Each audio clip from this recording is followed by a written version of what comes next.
Right, hello everyone. Welcome back to episode 3 of the Undiscovered Gems interview series. And today I have Hjörleif with me, who is an AoE2 streamer. He plays around 1200 rating in 1v1s, and he has YouTube channel as well, where he uploads short concept videos and as well as some more detailed educational content and some meme videos and a bit more stuff like that. So before I get into any of these topics, I want to ask you as an introduction how you got into AoE2 in the first place. So, I was 4 years old, and we were in a cabin in the forest when my parents were still together. I was 4. What was my dad doing? He was doing something really weird. He had this machine with the screen attached to it on the table. So I waddled up to him and looked up, all completely wondrous. And I saw this very interesting thing on the screen. There were shields, and it was, of course, the main menu of Age of Kings. And I asked him, "Daddy, what's that?" And then he introduced to me an entire world. And he would tell me what it was. It was a game. And then he showed me that this was the blue disc, Age of Kings. And then maybe a year later, there was a green disc, and I was completely consumed as a child. And then I played with my dad and my brother. They always beat me. First time I beat them, I was 9 years old. It was a free-for-all, and they were just busy killing each other. And then at last I came and chopped them up. And they were really amazed and proud that first of all, my 20 or 17-year-old brother, that his 9-year-old brother and my dad, that his 9-year-old son, had beat them at the game. So I have quite a few family memories. So that's, of course, how I got into Age of Empires 2 when I was a kid. So more or less, it's been a part of my life ever since, most of my life. And then, of course, for the most of 21st century, I only played a bit single player, on and off. We didn't, in my family, we didn't play as much anymore, especially the years like with the new systems, Windows Vista, etc. And it was only when HD edition, or 2013 edition, as it's called now, came out, and then we resumed playing. And then I discovered Twitch. I discovered it through the first channel I found was, I believe, Resonance 22, and I really liked that. And then I discovered even more channels. In particular, there was one streamer named Frosted Caribou. I hung out at her stream quite a lot. She doesn't stream Age of Empires 2 anymore, but Pokemon now, I believe. And anyway, through her stream, I met her mods, and most of her mods were Swedish, which was interesting. And I'm Swedish, so I began to hang out with them a lot, and yeah, that's sort of the network spreading out of meeting all kinds of people playing and streaming Age of Empires 2. And soon enough, this was 2017, I started trying out streaming Age of Empires 2. And so I did that. And yeah, I streamed on and off since 2017. And then... now my memory is failing me, or these recent years are for some reason a blur. But either way, I was gone for most or the entire year of 2019 because I was in military conscription service. And then, so while I was there, the definitive edition happened. So I wasn't there for the release or the first few months of the got to experience the fun bugs there. But beginning of last year, 2020, I returned, and I was, of course, able to stream again. Yes. Yeah. And then also, suddenly, I began uploading to YouTube as well. And the thing was, originally, I hadn't planned to start a big YouTube channel. It was just one thing for my dad, because, of course, my dad, my brother, they never came back to the game to the extent I did. They only still played, if ever, seldom with me or with each other. And And of course, they was the... Sorry to interrupt you. I do want to get into your YouTube channel later on, and it's a really deep topic that I want to talk a lot about. Of course. First, I would like to know how you got the idea to start streaming. Was it like something spontaneous, or did you plan it out?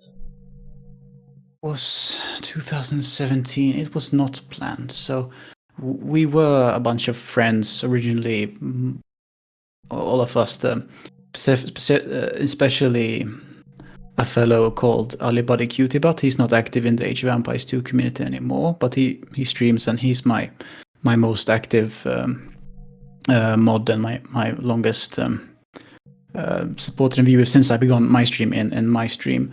And Scarface Frostborn, if I didn't already mention him, he was also part of so that was the circle, and we met in person. We had meetups. I know I'm jiggling around all these different threads, dancing around the answer of how did I get into streaming. I'm trying to think of a concrete answer myself for that one. So,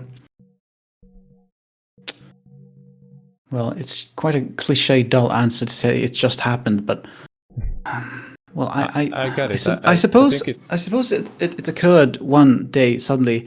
That's something I want to try out myself. Why not? I thought, I suppose, and so I did, and you know, the close circle of maybe 2 or 3 viewers I know all the time. They were with me, and we hung out, and they were in chat, and I really loved that, and that, yeah, I really liked that, and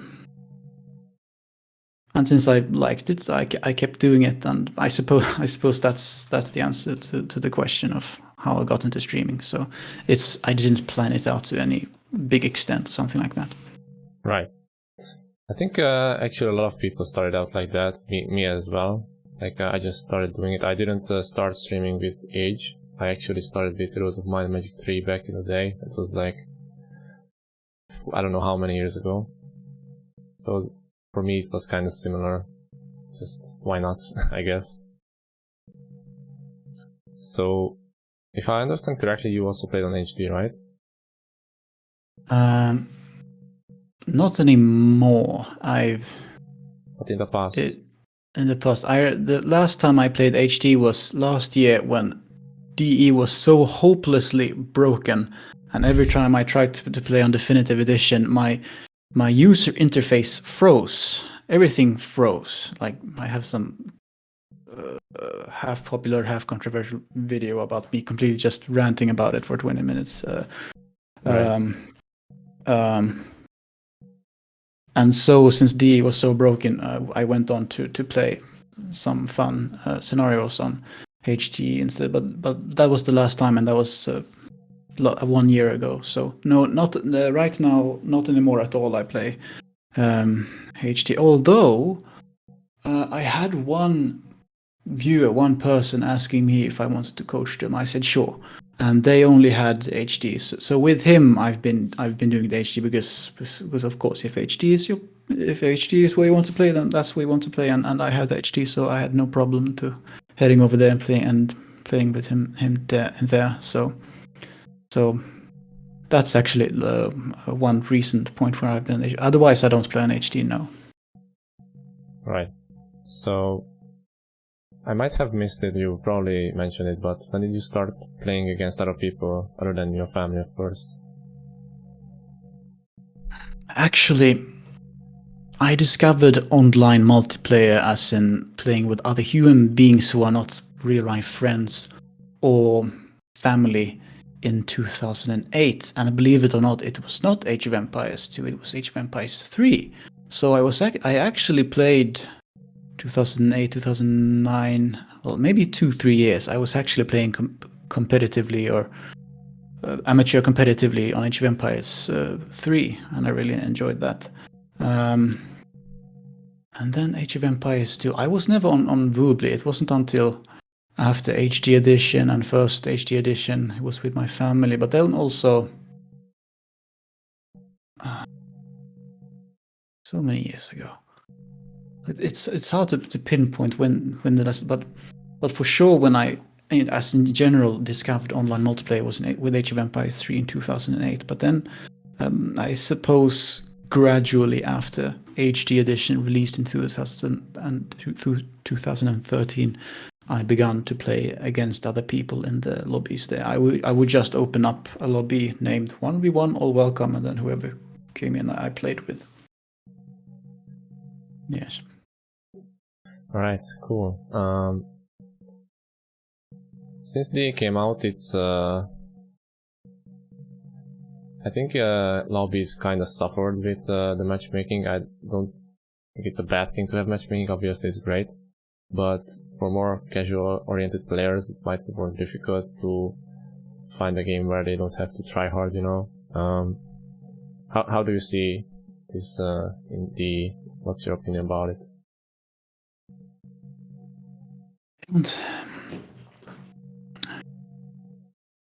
When I started playing on Definitive Edition, I definitely missed lobbies, but I suppose that's the same thing always with something new. You miss the old system or the old thing because you're so used to it. But I think rather quickly I definitely like it. My largest gripe was then, and perhaps still is, that there are some maps I would like to play which are perhaps a bit niche, which people don't usually want to play. And back in HD edition, I was a full random fanboy. I always had the map on full random, and I especially loved it when I got City of Lakes, because I loved playing City of Lakes and everyone else hates playing City of Lakes.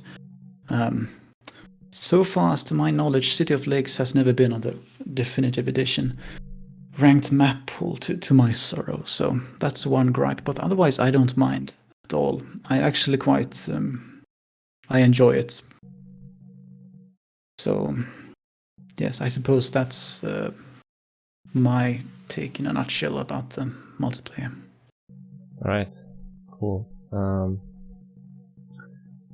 I've noticed previously that you like to play around with some meme strategies. Does that mean you like unconventional plays, or is this just your way to have fun with the game?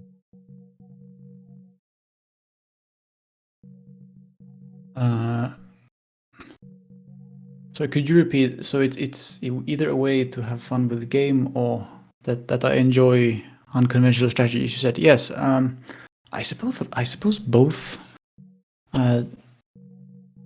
Definitely, my approach to the game is I want to have fun, and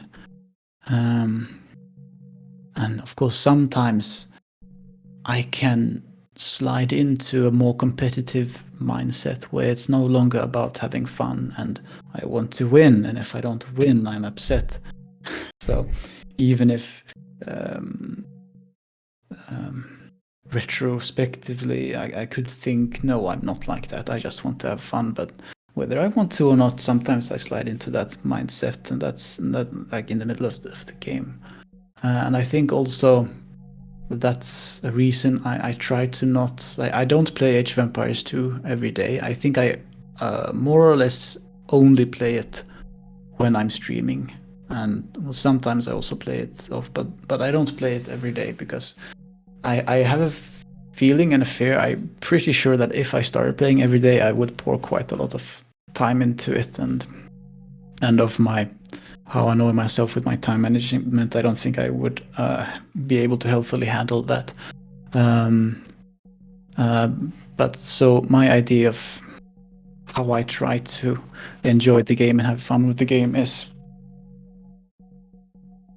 definitely, for instance, breaking the meta, so to speak, with unconventional strategies. Just for one or half the stream, just playing Tato Rush with Bulgarians and Spanish, and I think it's really funny, and then it works, and it's even funnier. And nobody expects the Spanish Acha Rush. That's right. Definitely. So yeah, definitely both to an extent that I enjoy learning new things, for instance, unconventional strategies and winning with them, but also I think it's a great way to enjoy the game and have fun. Yeah, it's a really cool take on it. I like it. Rassus is actually mentioning the new UI challenge that you did. Yes, exactly. Same thing there.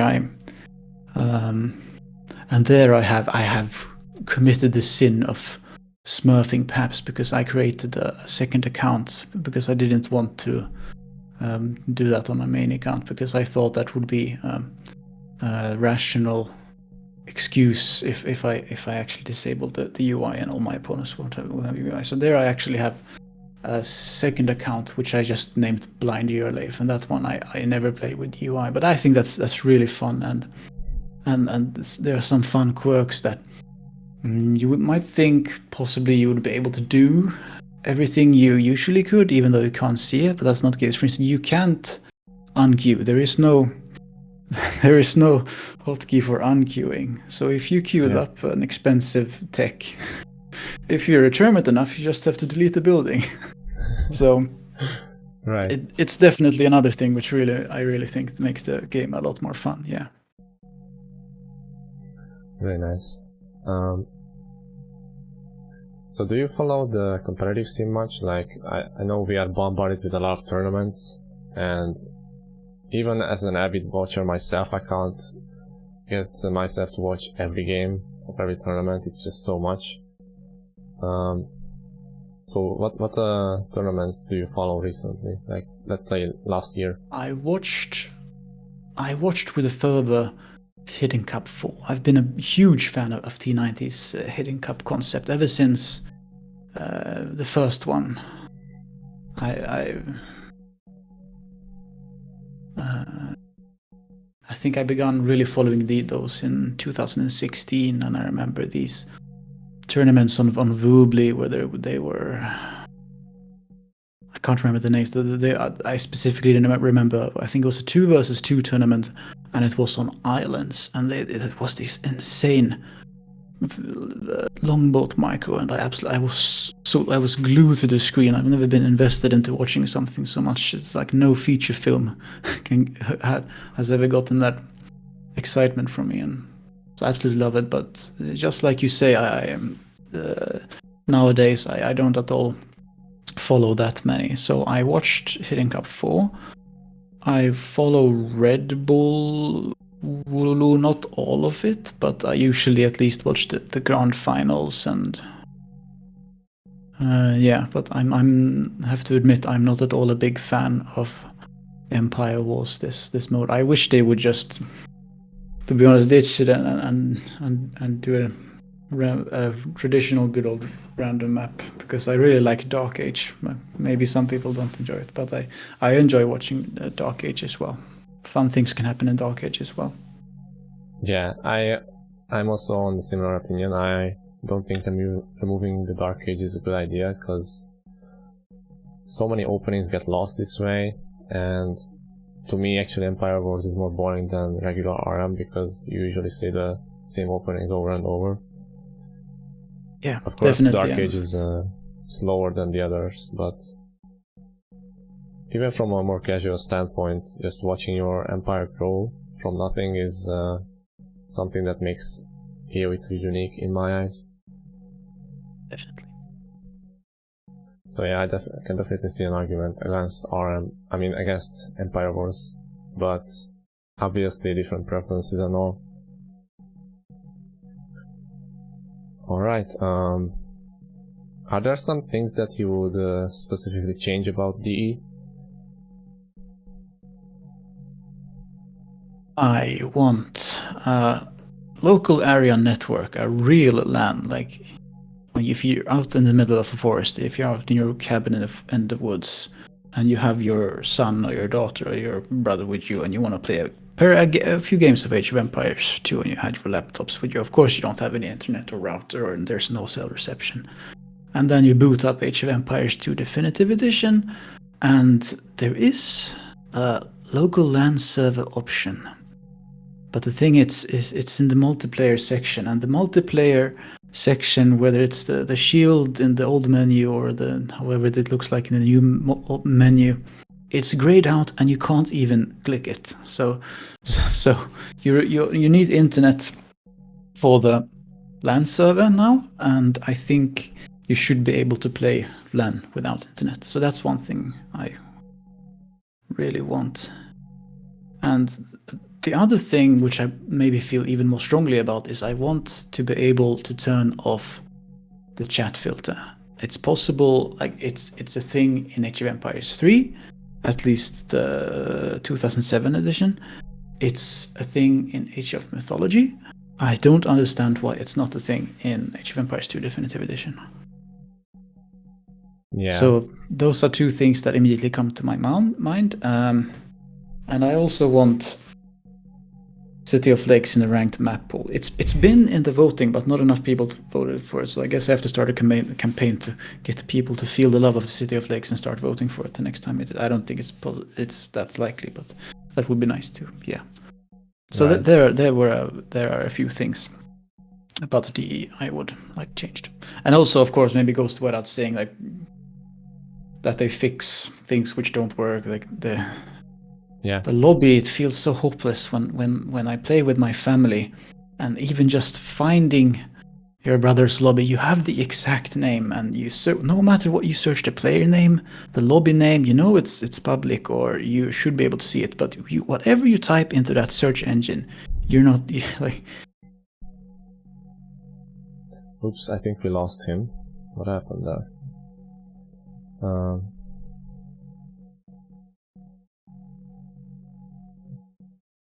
Can you hear me? Can you see me? I can hear you, but I can't see you. That was weird. I'm not sure what happened there at all. Discord just disappeared. Nice. All right. Interesting. So you were talking about what was it? This was just now. Things I would like to change with Definitive Edition. I already mentioned the 3 things about local area network, chat filter, and I really want City of Lakes. And then goes without saying, I want things fixed, like the lobby system. I think should work. But it would be nice that the search engine and the lobby browser would work snappier, and you would actually find the thing you're supposed to find. And yeah, so that's basically what I want changed with Definitive Edition in a nutshell. Right, there are definitely some basic things that don't work as they should, and we tend to forget about them, but they're still there after all this time, and it can be really frustrating. I didn't even know about the first issue that you mentioned with LAN not being available offline, which just defeats the purpose, right? Yeah. It's really silly. I actually noticed that in some other games, where you can't even play single player if you're not online, and that's like, why? Anyway, I don't wanna get into other games. So I do wanna get into the topic of your YouTube channel now. What was your motivation to start your channel? It started with wanting to explain to my dad something, and I couldn't get through to him what I meant. I couldn't get like some detail about, I don't remember what it was at the time, where it was spending your resources or how to specifically lure a boar, what it was I wanted.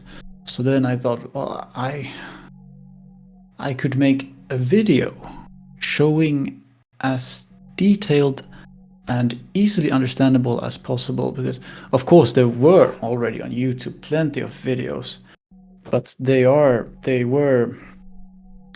10 to 20 minutes, and my dad's not interested enough. So of course there's plenty of Age of Empires 2 YouTube videos for people who are super interested and don't mind at all watching 10 minutes, but there's a niche part of the viewer audience market for people who are not at all that interested, but perhaps still would like to learn something because they want to play the game with their kid or whatever, or they want to get better. And like you have these really possibly impatient personalities who can't, if there's a 10-minute video or 20-minute video, but the matter could be resolved within 40 seconds, and yeah. So my dad is possibly a bit that when he's not interested enough. So I thought, well, I could make a video tailored to how he would like it, and just tell him exactly what is relevant. And then I thought maybe there are other dads out there who were playing with their kid in the 90s, and now their kid has grown up and they don't know how to lure a boar. They didn't know that you could eat the boar, and but that doesn't mean they're so interested that they're going to go and sit down and watch a 10-minute video, like 10 minutes of their time or 20 minutes of their time. I mean, us millennials and kids, like, we could pour our time into anything, but the older generation, they don't really necessarily have the same tolerance for that. So I was thinking maybe there are other people out there who are like my dad. Maybe people would actually like this. So and there came my first video which was a huge success. I have never since then made a video which was as quickly a success, and that was how to lure a boar shown in 45 seconds or less. And I posted it on Reddit. I didn't know what to expect. I didn't expect that much, but it got 3,000 views like within 24 hours, and I had virtually no subscribers at all. So I was completely blown away by the reception. So people there were definitely some people, a significant to me deal of them who liked this. So wow, the people like this. Maybe I could keep doing this with other things. Newer players or players who played it casually but now want to get into it more competitively because of their child or whatever, or they want to get back in for whichever reason.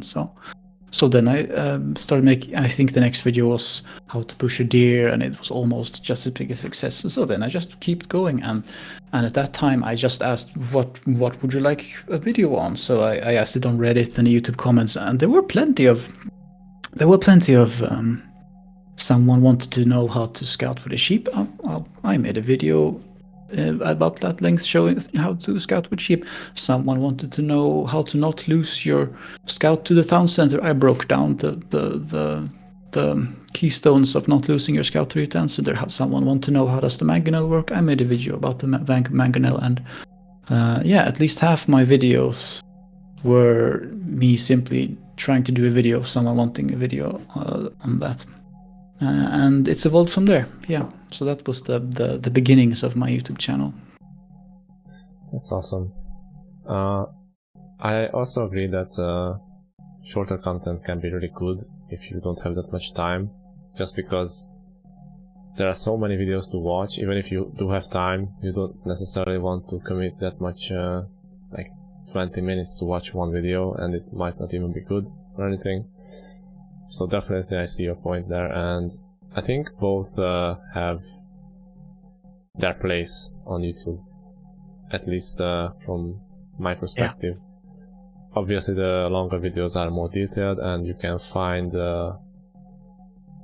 probably what you are looking for, even if it's a very minute detail. Yeah. But it's obviously takes longer, and shorter videos are good for when you just show me how it's done and I don't care about the details. Exactly. I mean, it really depends so much on what is the subject matter and the content being touched upon. And specifically Borgia is quite an exception in Age of Empires 2 because it's such a static thing. Like, it doesn't matter the civilization, it doesn't matter the map as long as it has boars. And it's a thing which always happens around 5 minutes into the game. So you can be extremely detailed in describing how to do it and still have it apply to all situations.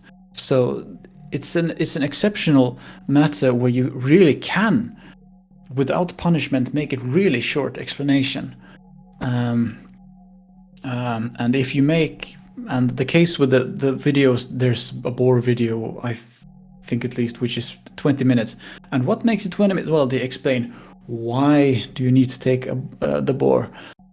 here are 3 different methods of how to take the board: the easy method, and the medium method, and the hard method, and then there's also like they also bake in how to steal a board, and they bake in lots of other, which is slightly related, but how far the villager can get away from the board. Yeah, exactly, and so much details, and there might be people, like I mentioned earlier, who just want to know, like just show me how to lure the boar and the essentials. So, but of course, there's definitely. I've actually made a separate video for I don't dare say every method, but at least 3 different boar videos, and they're or 45 seconds or 60 seconds, and I show how to lure it without garrisoning anything. I show it how with garrisoning the villager. I show it how to do it advanced with shift clicking and so forth, and all in separate videos. So yeah. But then, of course, someone who wants to find out all of it would probably prefer a long video. But if you already started with my video and want to move on, then I thought it was fun to also have the advanced, because I just also simply enjoyed making those videos, so I just kept making them. So now I have maybe 5 poor videos, but I don't mind. Where were we at on the thread now? What did you ask me? I was just talking about the short and longer videos, how they both have their place on YouTube. Yes, and indeed. You also have some longer videos. For example, your video on sustainability. Indeed. I found that really interesting, and it does a really good job of explaining how resources translate into production translates into army, and so on. Yes. So what was your experience making these longer videos? Because I learned very fast that things like the boar lure are more the exception than the rule. Because in Age of Empires 2, virtually everything depends, and boar lure is one of very, very few things where you don't have to say it depends. You can describe exactly, and it will always apply. But then when you get into much more complex matters, such as simply the matter of value or map control, sure, you can make a short video, but you have to make it really vague if you want it to always apply, because you can't anymore specify the details, and then you hit, and then you get, it's a little bit the other way around. Then you get into the area where a long video would actually be better than a short video, because if you force a video short, of course you can cram plenty of text and stuff, and but then you have like one of the most common problems with YouTube videos is that it's so bloated and people have to skip to find what they want all the time. But then you can actually, what I have experienced, run into the opposite situation. People actually have to pause because there's so much crammed in with this text, and I have done this in some videos. And my mentality or justification to myself while I was making them, well, I'll just, in the script of what I'm saying, I'm just saying like what is essential, and then if there's some expected side question, I could have a text popping up briefly explaining a side question, which reasonably someone from the audience might have over what I'm saying currently, but most people probably already know. And then if you have a complex topic, you might have more of those instances where you cram text which show up briefly. So it's definitely an interesting balance. You don't want to make it too bloated, but you don't want to make it too overwhelming either. because that can also be off-putting to the viewer to just have an avalanche of text coming at them. It's the same with if you're at a PowerPoint.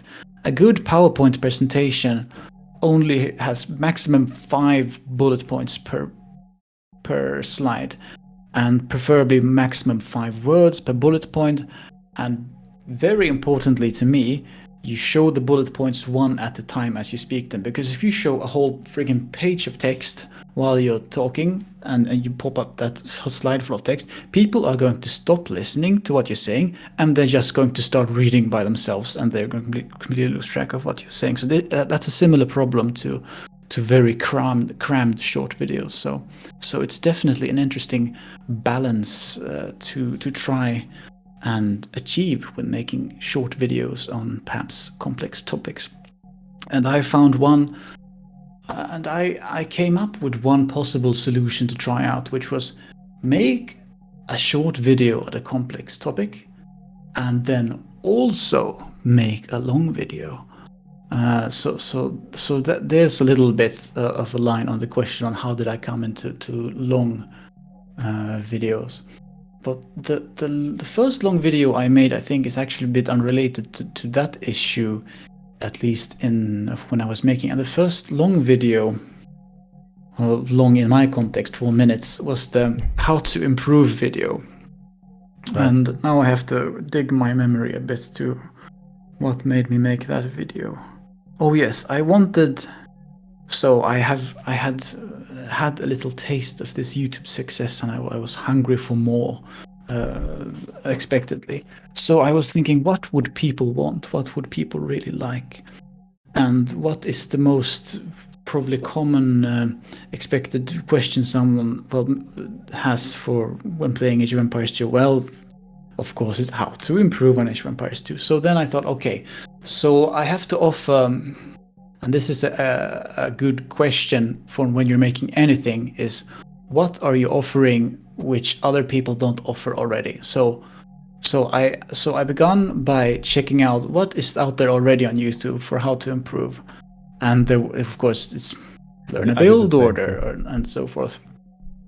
So then my question to investigate, okay, what can I offer to answer the question how to improve which others haven't put on a video already? So then I came up with some things which were more or less quite untouched upon on YouTube. And there were things like avoiding ladder anxiety, having fun, because that is important when trying to improve, and really valuing your losses and realizing that what you know is not what necessarily you are competent at, and things like that. So therein came my first long video, because because at that point I had realized it wasn't viable to cram it in and commit the sin of the fucking page on a PowerPoint slide.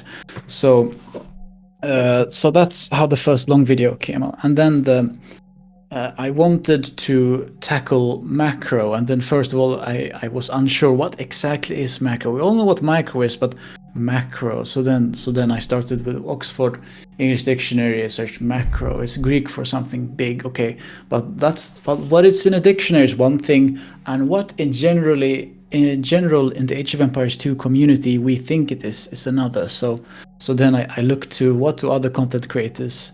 Well, no one actually defines it as it tries to put it down, but the people talk about macro, so I tried to concretely define what macro is. And then I thought to myself, and so then I established down like what for me in my concept. Now I've been working on a series of macro videos, and perhaps conventionally some Age of Empires 2 players wouldn't think they are macro, but macro of how I have begun to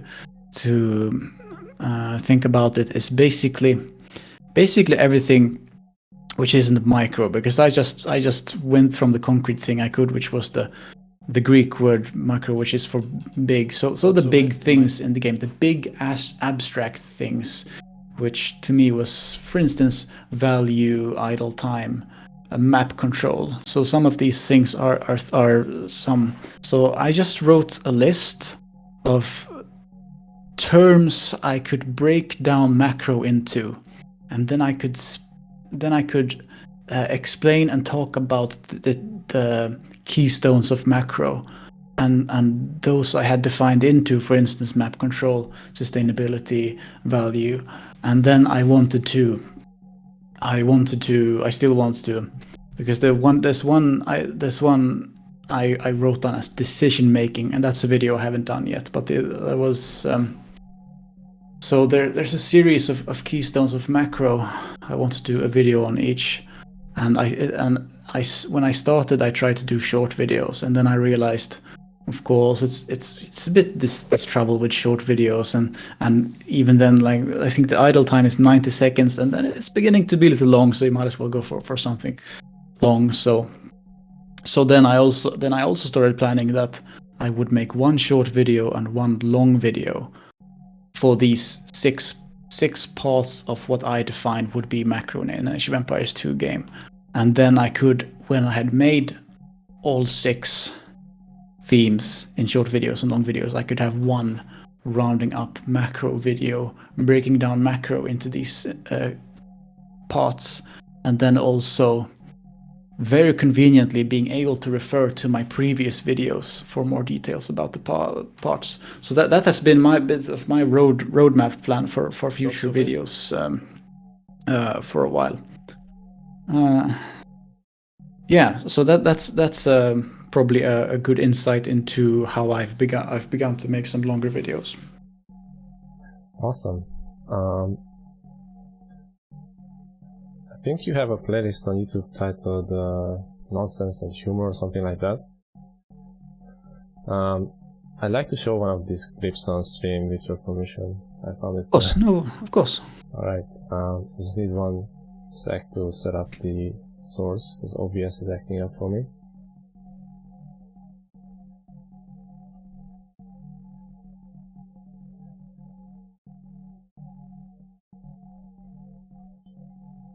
Alright.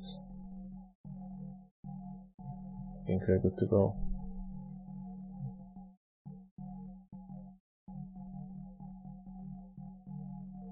Dots over it in my name, in my Windows username.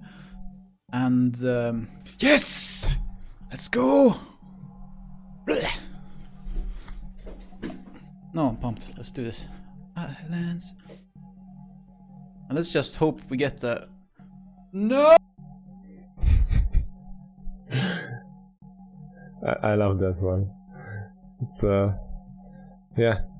I finally got my map. Let's go. I'm pumped. And yeah. Alt F4 is a bit sometimes. I'm not sure. I actually want to ask 2 things related to this, but let's go one by one. So first one is why you like islands so much. Because if I look inwards, I think I must, in part, admit to being a little bit of a... What's the term? Hang on, I have it on the tip of my tongue.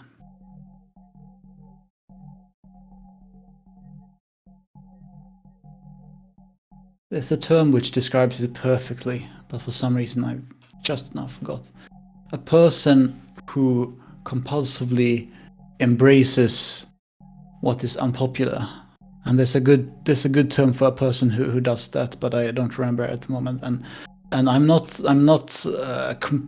completely that person, but I think perhaps looking inwards, I have to admit perhaps to being a little bit of that. And I have some really weird personality schadenfreude thing going on when I love something and someone else doesn't, and for some reason I really like that situation. I don't know, it's weird. I'm for some reason I'm a bit like that. So and water maps, it plays into that because, well, of course, to start with, I enjoy water maps, and and then most other people don't like water maps. Right. And then of course then it's fun because it's fun. Then I usually find it fun that there's a water map, because usually other people don't like it, and I like it, and I'm good at it, and since I play it so seldom because people don't like it, it's an extra dose of happiness when I get to play a water map, because I like it, and I play it so seldom because it's so unpopular. Yeah. Right, I can definitely sympathize with that mindset. I'm a bit similar to that, not exactly, but I also tend to like stuff that's unpopular for no reason. So yeah, I can definitely understand why. And I guess that's part of the reason why you like Hidden Cup so much, because it has islands, it has all those hybrid maps. Yeah. Yeah, they definitely bring some more diversity, even if some people don't like it. Understandably so, of course. But I like actually seeing some islands from time to time, and I wouldn't even mind playing it. I just still need to get good at it, because I don't really play it much. But yeah, that's how I see things. So my second question regarding this would be, what's your general experience with Ep.3?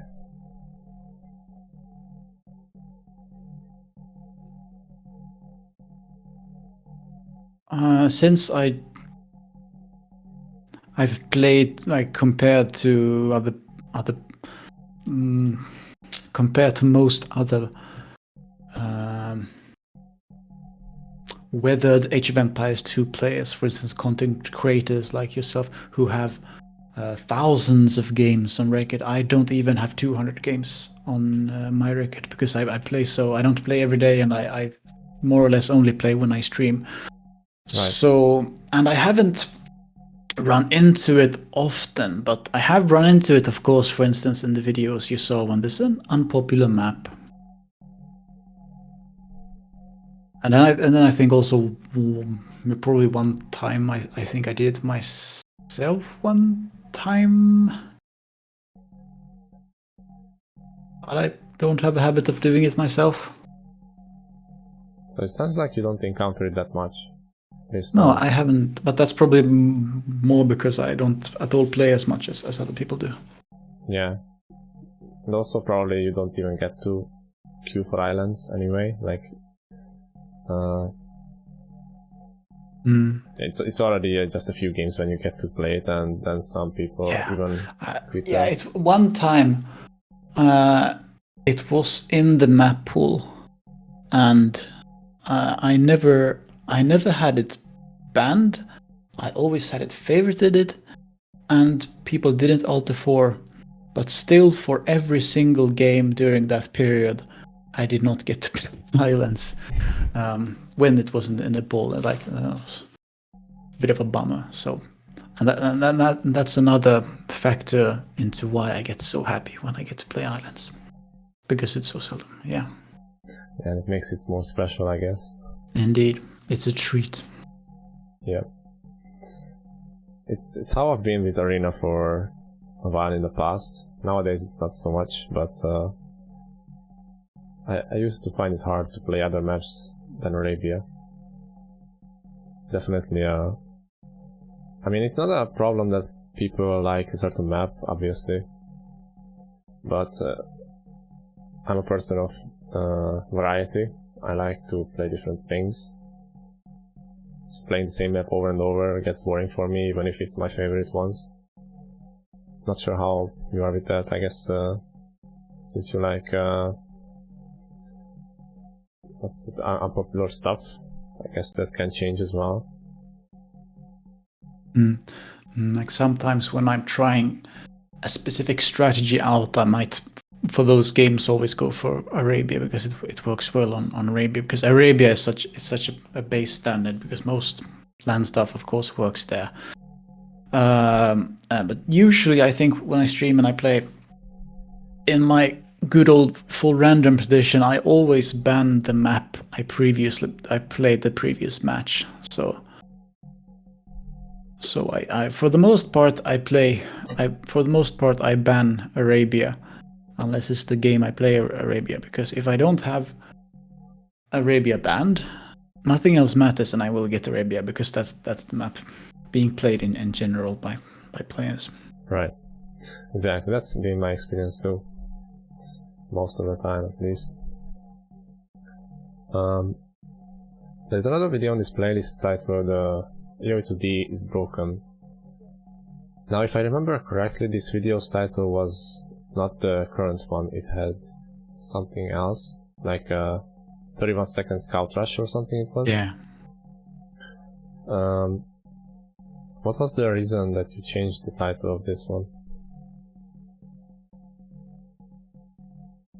Well, it boils down to you can have a certain sense of humor with a circle of friends.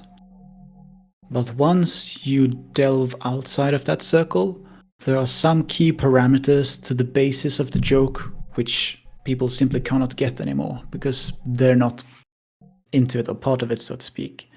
And then you simply have the base expectations of, for instance, you have when you're on YouTube, you don't appreciate when there's a clickbait and it's completely false.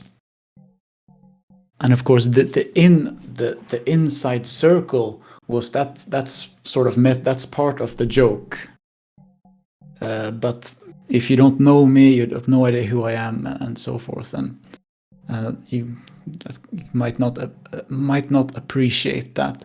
And my inner circle isn't that big, so once my 3 friends in my Discord have seen it, that's overplayed, and after that it's just vitriol, mean comments and dislikes, and I didn't have a particular reason to have that as a hill to die on, to have that title, so that was that, and I changed it. Yeah, it's a really interesting topic, the topic of clickbait on YouTube. I mean, I guess it depends on how you describe it, how you define clickbait. For me, clickbait would be getting me to watch a video and then not having that content that I'm expecting in the video. At least for me, that's how it is. And people have been going over the top with it, complaining about it, because in this instance, with your video being titled 31 second scout rush, if you know anything about the game, you will obviously not take it seriously, right? So I mean, it's a joke in itself, so I just don't really understand the backlash you got for this from certain people. And, I remember. I don't remember the person, of course, but it was a Discord. They said YouTubers like you should be, what was it, dragged out and flogged. At least that thought it was, and I didn't know that person at all. I was like, okay. Yeah, so much for it's very interesting how very it can get out of hand. But of course it's always someone having a bad day and not minding how they're carrying themselves, and that happens unfortunately now and then. Yes. Yeah, it's really unfortunate. Sometimes people get carried away and don't realize that on the other end there's also a person. Yeah. And funnily enough, that was of course part of his personality, because when he says that guy, when he says it with his friends, they don't take it seriously because they know him. But I had no idea who he was, and that was the first thing he ever said to me. So I was like, okay. So that's also, it's the same reason why he didn't appreciate my video, because he doesn't know me, and he couldn't get the joke really, or for some reason he expected an actual 31 second scout rush, but yeah. Right. Yeah, I think there were a video of Hera and Viper. They were trolling with it a little. They were saying like fastest feudal age ever. I don't know if you saw that. They basically typed in yes reached feudal age. Allow cheats, and then they just Yeah. And they had fun with each other, but were there actually people in the viewers who got upset? No, I don't think there were. Like, they took it much more carefree, and I think that would be something we should strive for. And that's actually a good example I had of this topic, I guess.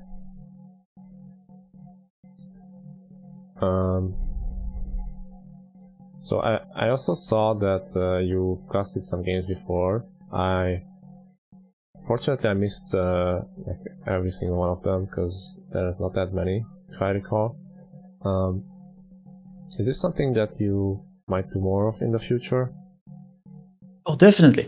Most recently, there was a smaller, probably more or less unknown event called the Dharma Cup. And that was a 2 versus 2. It was supposed to be a tournament to promote this mod of custom civilizations, Indian civilizations, because, of course, the time period of Age of Empires 2, of course, there was no unified India. There were only tribes and various peoples. And there's this mod creator called Ascetic, I believe he's called. And I had an acquaintance who had an insight, and they asked me, would I like to host an event like at a small tournament? I was like, sure, why not? With that mod. So we set up a Discord and a bracket, and it was supposed to be 4 teams originally, but of course there was no prize pool and quite unknown. So of course we didn't get enough players, but we did get 2 teams. So we did at least get one matchup, one set of best out of 3. So yeah, and then I had co-caster the Golden Renaissance, who used to stream. I believe he's in the chat now. Awesome guy. Awesome. Best Cypriot I know. Never mind that he's the only Cypriot I know, but best Cypriot I know. He co-casted with me, and I really enjoyed it. So yeah, I enjoy casting, but I'm not like some people who are able to do it for a long period of time. I actually get quite exhausted, and my mouth or throat gets dry after only maybe a few long games. So I'm not at all a type like Mem who can do it for very long. So I get my energy get used up quite quickly casting. But I do enjoy. I casted a qualifier set between Rubenstock and Valas. I did because initially I thought no one was going to cast it. Lidakor did cast it. He casted everything. But yeah, and I enjoyed casting that as well. So I definitely enjoy casting, and I would like to do it. Well, the whole problem why I can't cast a lot and make videos every week or every day is especially this summer. I haven't done anything. I haven't uploaded anything at all. I haven't streamed at all this summer, because I've been working, and now I'm going back to study. So I can get carried away with Age of Empires 2 and do more than I should, because I really need to take care of some other stuff like studies and work. But yeah, definitely casting is one of the things I would like to do more. So awesome. Yeah, but it's just so much to balance, like this long-term project of the macro videos and that and yeah, and everything else. I definitely know what you're talking about. For me, the bottleneck is actually getting time to do these things, and not the lack of ideas. I actually have so many ideas for YouTube videos, but getting to make them is a whole different animal. So yeah, indeed. So I want to ask you, what's your future plans for Twitch and YouTube? Let's start with Twitch.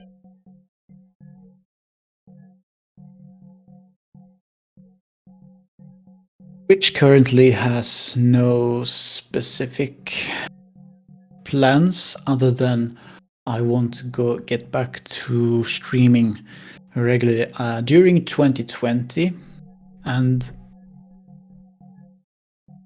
beginning of this year 21.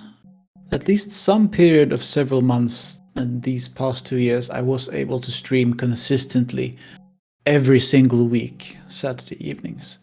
And I want to find, I'm going to try and find a good routine where I can manage all my responsibilities and still be able to stream consistently on a schedule like every week. That would be absolutely fantastic. Like right now, everything is a bit up in the air, but that's definitely one thing that would be amazing.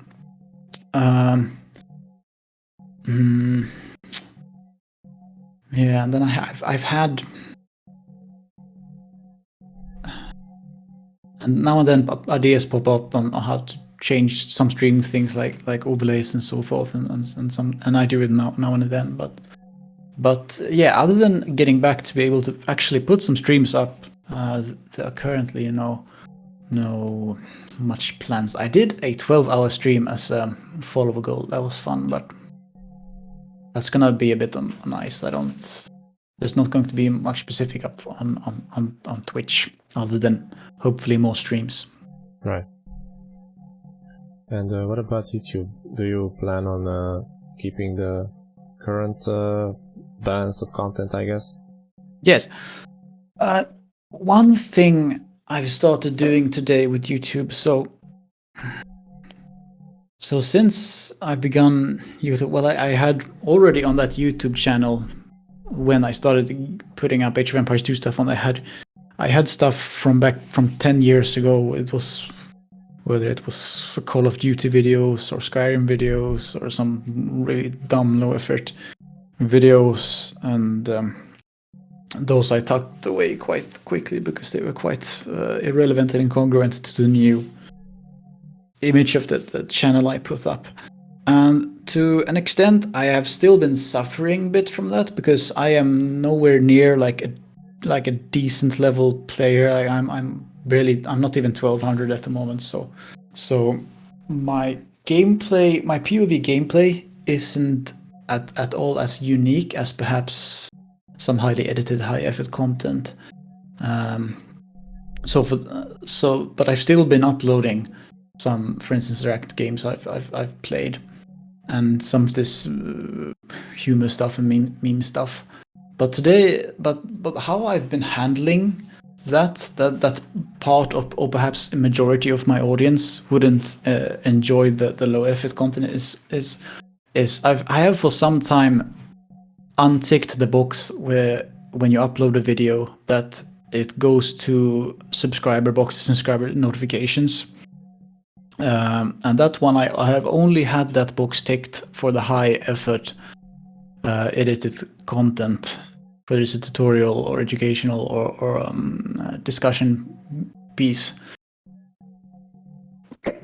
And then if I upload a completely unedited ranked 1v1 game I just grabbed from my stream VOD, I would untick that box so subscribers wouldn't see it in their notifications or their subscription box, but only if they went into my channels and browsed my channel, browsed my videos. And today I've been thinking a bit more about it, and I've come to the decision that it would be better to have a second channel where I put all the non-high effort content. So I've started that channel now. So first off, I'm just going to gradually migrate all the low effort content there, and then the goal is that soon enough my main channel will only have like high effort, well edited videos, and you can expect every single video coming out of that channel to be high effort and edited. And then of course for people who still want to see that goofy low effort content, I would have the second channel. So I have a second channel up. That's one thing with YouTube. And then I've still been discussing with myself what would be like right now immediately my next video. Of course I had those macro videos I was speaking about, but I've also been thinking of starting to do campaign playthroughs, and that's interesting because that's actually completely new territory as well. But one of my selling points, apparently, because I received numerous comments about it, is that people really enjoy my voice, and people have numerous people have labeled my channel ASMR and terms like that. So I was thinking, if I play through all the campaigns, and simply perhaps try to play into this thing people apparently like, that is my voice, and just calmly talk as I play. Maybe people would like that. So I think I'm gonna dive into that a little bit and perhaps do that as well on my main channel. And then I have, just like you, I have so many video ideas. I have a text document full of ideas. So I can tell you, I haven't asked people if they want to see a video of anything, because I have so much on the table now of so many ideas, and the question is, there's no difficulty of will there be a next video. It's just which one will be the next video. Right. So that's interesting. But I've also found that it's good to put something on ice, because I had started to make the what was the latest one? Was it the value? No. Yes. Wait. Value was, yes. I started making the value video the beginning of the summer, before I got the summer job. And it was a bit dry. It was a bit, because it was just columns and text, and it was a bit boring. And I had to think, this isn't good enough. I need to find some creative way. And then 3-4 months later, it's been on. I had the script. I had most of the materials, like the footage. But when I stopped working a few months later, I realized, and then I got ideas. I got a pair of fresh eyes after a few months, and then I was, I could actually make some basic graphic of the resource actually floating. That would be fun. Like, so I drew some lines, and then I cropped out the wood resource, and then I had it look like it was floating. I thought that was really fun. It was much more fun than just having text after text. And so I got it more creative and fun than it otherwise would have been if I churned it out and forced it out before I started working. So it's good to not rush, and sometimes let something rest a bit if you hit a brick wall with creativity, I found. But yeah, right. Definitely. Awesome. I for one can't wait to see more of your content. Obviously, it's tough to make time for it sometimes, but no rush. Alright, for me that's about it, unless the audience questions have been asked. I don't think there have been any, but you guys can still leave some questions if you'd like. Meanwhile, I'll share some of your platforms on my chat. You can go follow Hjörleif on Twitch, YouTube, Discord, and Twitter. Hjörleif is asking, Leif, why are you so sexy? I don't know the name. I don't know. He doesn't know. It's one of the mysteries of this universe, René. Sometimes you just have to accept that some questions simply have to go unanswered. Don't spend too much time pondering it. Right. We also have a second channel, so I think I want to share that too, but we just made it today, so I haven't had the opportunity to... I can whip it out, no worries.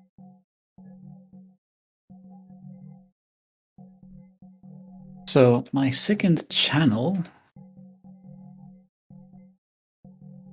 and I also realized I have a really... It's a bit stupid of me to have a really difficult name with a foreign character. That's probably a big hit to visibility, but it is what it is for now.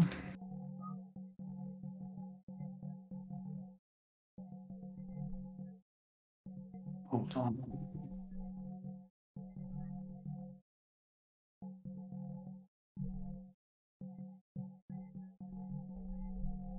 Where it is. All right. Oh, I see Zebios has a question. Yep. Have you ever felt you spent too much time on this hobby, that it doesn't give you enough satisfaction for your time spent? Satisfaction? No. I do get plenty of satisfaction. It's completely, the limitation is completely, I suppose, concrete resources, in the sense of, I guess, for instance, money. Like, I need to make money. I can't at all. As it is now, I can't at all. I don't make a single cent. Of Twitch, I get 2-3 euros per month, because I have some subs. But on YouTube, I don't make a single cent for anything at all.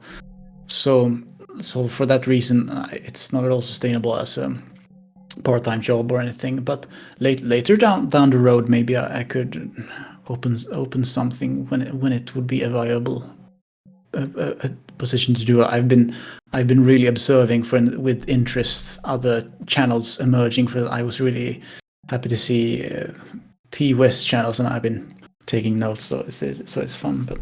But yeah, I get plenty of satisfaction. So it's not, if I would make less content or stop making content, it would not be for a reason that I don't get satisfaction from it, because I get plenty of satisfaction from it.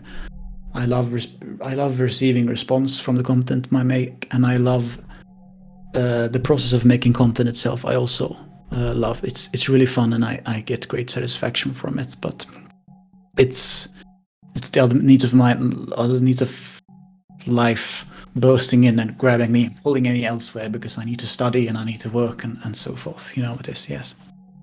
Exactly. If I'm not wrong, you can't make money off YouTube unless you have 1k subs, right? 1,000 subscribers, and then you can enable monetization. That's right. And then you will start getting a few cents of ad money, hopefully per view. I'm not that. I don't understand. I don't know quite much of it, because I don't have 1,000 subscribers yet. But probably the bulk of any income would be like viewer directly funded, like for instance, like Patreon. Maybe some parts of my audience, if I like, after this change of now having a second channel and making it true that every single video from my main channel you can reliably expect to be of high effort, good editing, good content, then perhaps I could make it so that parts of my audience might even be willing to pay, for instance, €1 per video or something like that. And maybe I could make something of that happen later down the road in the perhaps nearby future. Right. Renaissance is asking, you mentioned before of possibly getting into some campaign content. Are you planning on streaming on Twitch the campaigns? Good question.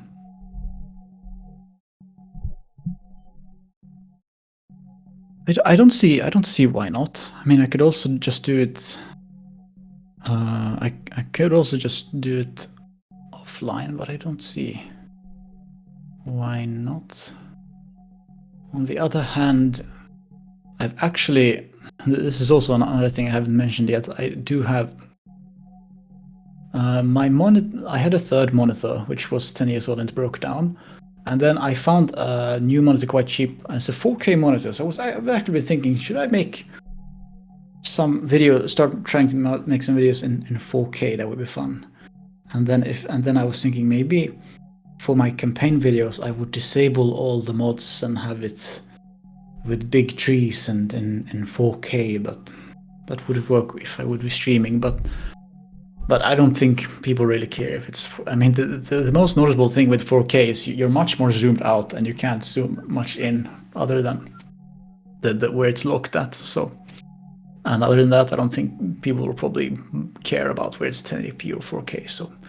So yeah, I haven't thought about it enough to give a definitive answer, but yeah, why not? Cool. The only thing I would have to do first is to disable some sound commands, because when I started streaming, I would completely overboard with sound commands. I have so many sound commands of different. I also have a soundboard myself, and I used to have it that anyone could do it. And then when I started to get some enthusiastic viewers who used it a lot, and then I made it subs only. But I think I will just turn sound commands completely off, or alerts as well, because I'm not sure. I have some vision of campaign videos where as I often think, how would I like it if I was the viewer? And like, if someone donates to me or subscribes, that's awesome. Of course, they need some shout out or alert. But I've been thinking mostly in the terms of a YouTube viewer. It would be a bit distracting, like if a freaking quarter of the screen there's an alert. There's one potential problematic that I wouldn't have. That would it be bad if I didn't have an alert? But bottom line, I'm not sure how it's going to be with campaign videos. I have to think about it more. All right. Okay, I think that's it. To summarize, I'd like to thank you very much for joining me today. It was a lot of fun, and learned some new things. I'm gonna look forward to more of your content, and if you have any final words, feel free to share them with us. First of all, thank you so much, Dave, for having me over. It's been an honor and quite a pleasure to be part of this series. I watched the entirety of I didn't watch, to be honest. I listened while I was doing the laundry, the entirety of Salted Peppers and Sabia's episodes, and I really enjoyed them. And I am also very much looking forward to your future episodes. I really enjoy this series, and it was a huge pleasure of being a part of it. And to you viewers, if you don't know me yet, Dave already sold me out a bit in the chat, but I'm Hjörleif, and I actually had fun. So here's a QR code, and there it will bring you to all of my stuff, and there's also for some reason mirrored there, Hjörleif. So I've now gone full sellout here as well towards the end. It's really creative. And thank you so much for interviewing me. And I hope you yourself are doing well, and will take care as well. Thank you very much. Alright, with that, I will say goodbye to YouTube.